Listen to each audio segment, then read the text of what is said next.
Incredible words across the board.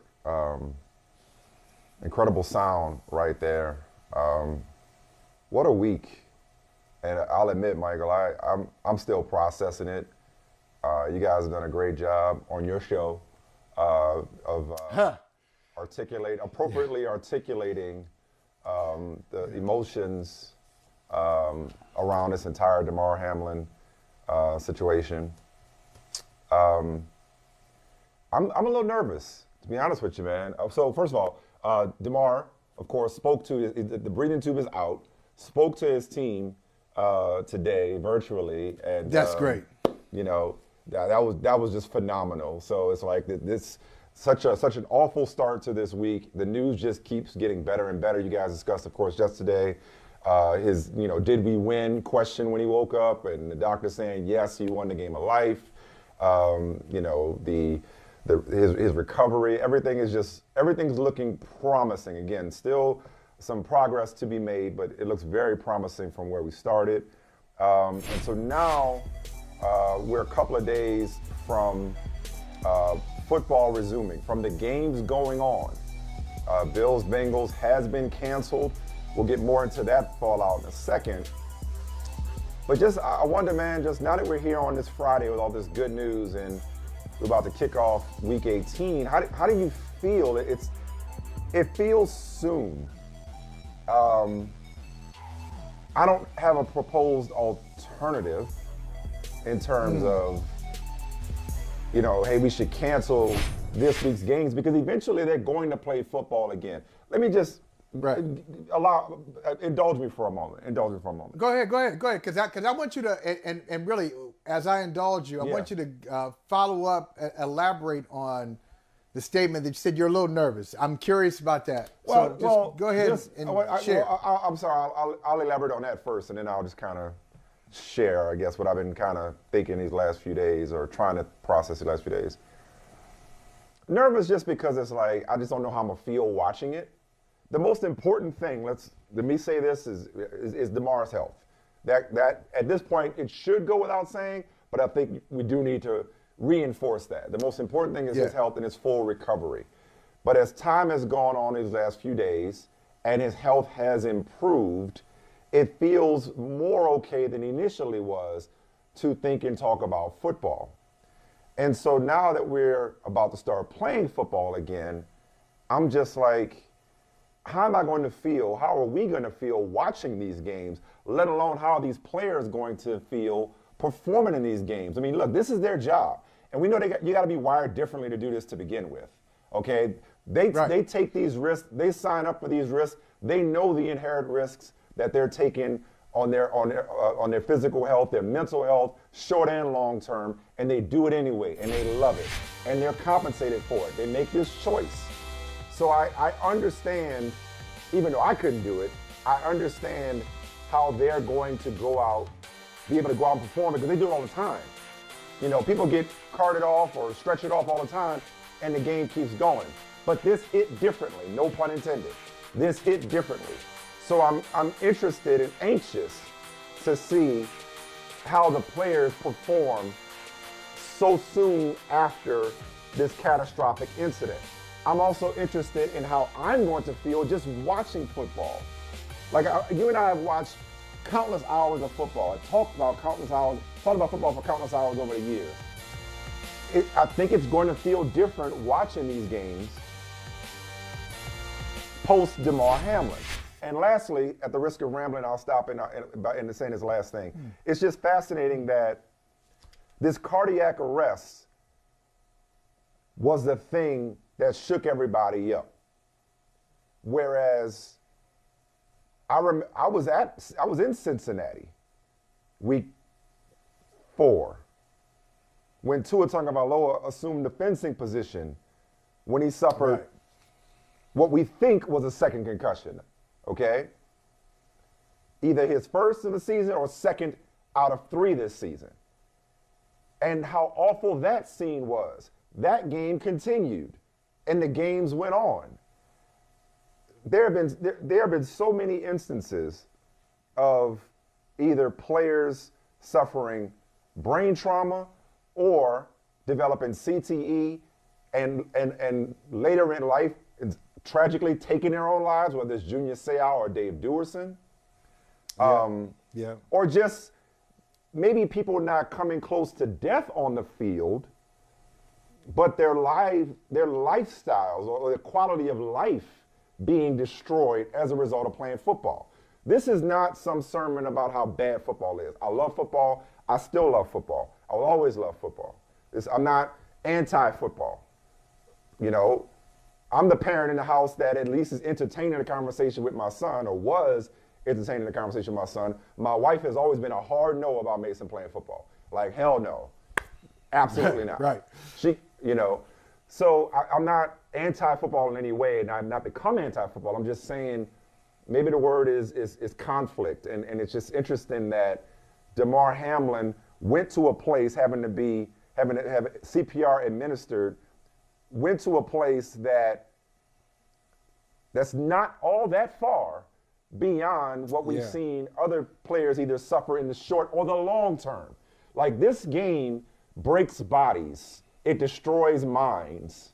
This is the price that is paid for football. This is the price to play football. This is the price that is paid for our collective entertainment, for our national obsession. And so it's just going to feel different watching this weekend. That's a long answer for why I'm nervous or anxious. It's just going to feel different. I haven't quite known how to process it all week. God bless you and many others who've done an exceptional job of putting this into words, but just, I don't know. I don't know that it's ever going to be the same. Hopefully Damar Hamlin, most important, is the same eventually. But I don't know that the football experience can really ever be the same after 24 million people and watched in real time on Monday night, and many others have since watched this game from an injury standpoint go where we haven't seen it go maybe ever. Does that all make sense? Yeah, it does. It does make sense. And you talk about us putting it into words on the show this week. I'm not sure that we have. We've tried. And that's the best way to do it, is try to talk it through. That's why I think Robert Saleh did one of the smartest things this week. Head coach of the Jets brings the players in and allows the players to take the floor and take over the room and just kind of express themselves about how they were on the outside looking in like the rest of us. They don't have to play the Buffalo Bills this week. They weren't playing the Buffalo Bills on Monday night. Yet this is something, Mike, that affected everybody, whether they're football players, Bengals, Bills, or the 30 other teams, or football fans, millions of football fans across the country and across the world. So Saleh allows his players to come in and just talk and ask questions to the doctors who were in the room. I think that's part of it. You are in this field, talking about the players here, you're in this field, you've been doing this for a long time, you're the best at what you do, and every now and then you step back and say, what are the risks again? Wait a minute. Right. That can happen? Have you seen or why heard are we doing anybody this? even bring up the idea of not playing? I'm talking about individuals. Like, I don't think anybody's been scared out of football by this. I haven't heard it. So again, speaks to it's how you have to be wired to do this.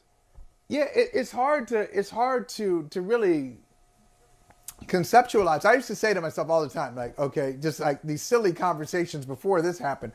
I'd have conversations with people. I'd say, what would you rather do? Would you rather, stand in a boxing ring and take a punch from a world champion, or would you rather, be out there in the slot, catch a ball in the slot, and then there's no sideline for you. You gotta run to a sideline. You gotta outrun a corner, a safety, a linebacker. You're gonna get hit. What would you rather do? And I always say, no thanks on both of them. No thanks. So it's really a sport. They are used to it. This is what they do. And it's their job. Unfortunately, it's their livelihood. Unfortunately, Mike, there's no wake-up call. There hasn't been a wake-up call. I'd say between like 1997 and I'm going to tell you about 1997 in a second. Between 1997 and 2022/23, hasn't been that big wake-up call until now. And how long does it last? So 97, Reggie Brown playing for the Detroit Lions. Lions versus Jets. Same thing happens to him. The same thing happened to Reggie Brown. Now, we don't talk about it that much. Bill Belichick brought it up. He was an assistant on the Jets, with the Jets in 97 when it happened. Last game of the year, Reggie Brown loses consciousness, CPR on the field. He's revived. Thank God he is still with us today, living his normal life. But that was Sunday at 1. It wasn't on Monday Night Football. Wasn't Monday Night. Wasn't social media, and the coverage, the internet. It was a different league. It was a different league. It truly was a different world. So we've had, as you said, we've had concussions. We've had devastating injuries on the field. We've had former players who have told us, hey, my life is not the same. You mentioned Duerson. You mentioned Junior Seau. We just lost, remember last year, we lost Demaryius Thomas. Some similar issues, football related. Here in Boston, BU has done an amazing job of really studying the brains of players to see what the evidence of CTE was. And they've really advanced this research. But still, I think, Mike, the reason a lot of players haven't said, okay, well, I need to slow down, is because they haven't had it in front of them. You can think about a lot of things. People can warn you. If I had Gary's sweet potato pie in front of me and somebody said, you shouldn't eat that whole pie because it's going to hurt you down the road. Okay, I'm going to eat this pie right now because I'll worry about down the road later. I'll worry about that later. Emphasis on nobody's right now. thinking, that thing didn't last. Yeah, right now. It didn't last very long in my house. Right now. Yeah. And I think a lot of players say, 24, 25 years old, even 30. Okay. Yeah. Okay. I'll worry about it later. But to see that happen in front of you, to see it and to hear it, it does give you pause, but pause. It's a pause. Briefly. I think if it's your industry, and it's dangerous, and that's what you know and that's what you love, you keep doing it. Well, that's exactly right. It's what they know. It's what they've been trained to do. It's a deal that they made with themselves a long time ago. And this is just an extreme example of the danger, but they know that this could happen. But they didn't know that this could happen. That's the twist.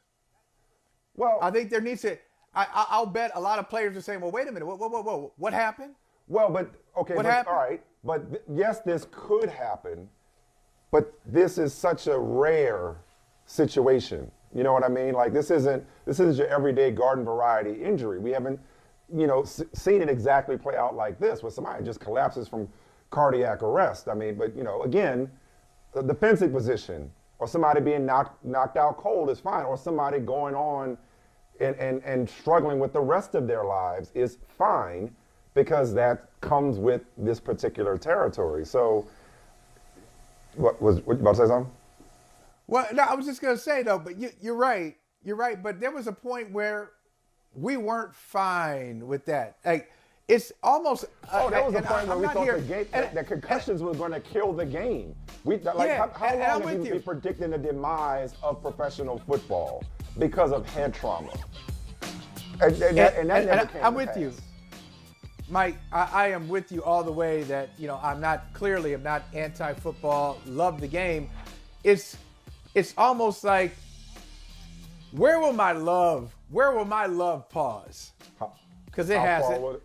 Because there was a time, whether it was, concussions, there's a really, really high chance that if you practice X amount of time, if you take hits to the head like this, there will be concussions. Okay, concussions. And then we see it on the field, and we see fencing. Now, we didn't know that term. Hey, what's that? What's going on? That's scary. Right. The player is just putting his hands up. But then now we get used to that. Now we see this on the field. That can happen in football. But I'm still looking forward to all the games on Saturday and on Sunday.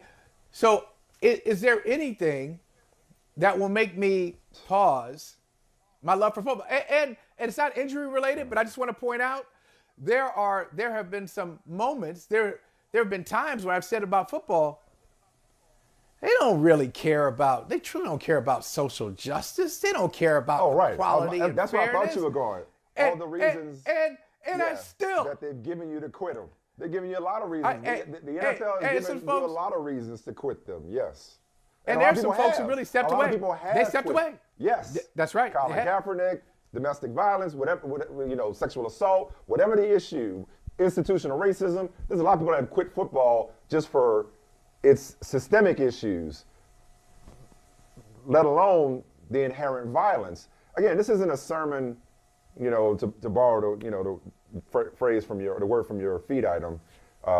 Damar speaks, and that's the entire sermon. Amen to that. This isn't a sermon against football. It's just like, I wonder, just how it's going to feel watching it, given the last thing we watched. But, these games are going to go on. And listen, even if they would have postponed the games for this weekend, which came up initially, potentially, postponing this weekend's games, they would have eventually played them again. They're not going to be postponed indefinitely. They're not going to shut the NFL down or cease playing football in order to do some kind of study about or to turn it into flag football. Like, even if they took this week off for whatever reason, just to give everybody a chance to breathe and to step away, it'd come back the next week. Or they'd have made it, you know what I mean? Keep going. This train gonna keep on moving. This train's gonna keep moving. What God forbid, praise God that it did not come to this, but what if Damar Hamlin had not come through this? What if he was still struggling for his life right now? What if he had not? What if he were not on the road to recovery the way he is? What if, you know what I mean? Like, I think the Bills. What if the medical staff had not responded as effectively and efficiently as quickly as they did in that moment? You know what I mean? Like, it's just, this could have gone a different way. And my point is, it could always go a different way. I think that's really my point. Is like, this is an extreme example of something that happens over and over again. And this captured our attention. Maybe it was the Monday Night Spotlight, like you said, the CPR. I'd never heard the word CPR that I could recall in the broadcast about a guy on the field. The whole situation was just so traumatizing for everybody obviously involved on the field, but everybody watching at home. But it's just like, somebody gonna get laid out Sunday. A lot of people gonna get laid out Sunday. And it's gonna do damage to them that maybe isn't as urgent and attention grabbing as CPR in the moment. But it's just, man, I don't know, man. I've just been thinking a lot this week about the price these guys pay and what they put on the line. And really the theme of this season, I mentioned Tua, now Damar Hamlin, has been humanity. If we've got nothing from this season, we've really, whether it's treat them like patients and not players. That was the takeaway from the Tua controversy. And here's Damar, literally a patient in the moment. More than anything, I think the story of this season, the headline of this season, has been these guys as human beings and the human cost that they pay, practice in and practice out, game in and game out. I guess the Hamlin situation just crystallized it. It was an isolated incident. It's not something it's not common, but nonetheless, my point is, it doesn't have to be that extreme for us to realize, like, this is. I mean, we know it already, but we just compartmentalize and practice cognitive dissonance when it comes to it. Like, this is a deadly, violent game, and there are people at BU that are studying this and screaming this from the rooftops. But anyway, I'm just kind of empty. Yeah, I know. No, you brought up a good point too, and I want to say just to underline what you've said already on this. You don't really know what you have. You don't know what kind of leaders are in the room sometimes until adversity strikes. So sometimes the people that you expect to lead, they do. And then there's somebody off on the side who kind of emerges in that moment. You didn't see it coming. They didn't see it coming. They just do what they think the situation calls for. Look, I knew Sean McDermott was an excellent head coach. I knew that based on what he'd done on the field with the Buffalo Bills. They were an afterthought in the division for a long time. He came in, they got better and better, and now they're the class of the division. So I knew he knew what he was doing when it came to X's and O's. But his leadership the last few days has been exceptional. He was asked about it yesterday. He said, he said, I did. Season. He said, I did. Think about everything that they've dealt with in Buffalo. Everything that they dealt with in Buffalo. That's right. Going back on to the field, preseason. off the field. On the field, off the community. Yeah. Wow. And so he said, well, I did what anybody else would do. No, you did what you would hope other people would do, but some people aren't thinking like that in the moment. And not that they're bad people, but sometimes people just kind of freeze up, or they're not able to think in the moment. They're kind of frozen, or they're delayed. And especially he wasn't. No he immediately said, "Okay, no, we're not about this. We're not playing this game." So I think the Buffalo Bills, their entire organization, wonderful job. Bengals too, but the players. You talk about the players, putting it out there. We should not turn up our noses at guaranteed contracts. I know we don't. Guaranteed contracts. That's the least. Yeah. That's the least. Better we health care. Better health care. Yeah, better health care. Just like in that moment, they could not be expected to continue playing. There was no way they were going to continue playing. Like, it's only been a few days, and they're going to strap it up. They're going to strap it up again. And also, real quick, if you see a first responder, if they ask permission first, you see a first responder, give them a hug. Hug them. First responders, medical professionals in your area, they save all of us. They were the superstars on Monday night. Yeah. Hey, thank you for watching Brother from Another. If you haven't hit that subscribe button, go ahead and do that now. Don't forget, you can catch us 3 to 4 weekdays on PeacockTV.com and on Sirius XM Channel 85.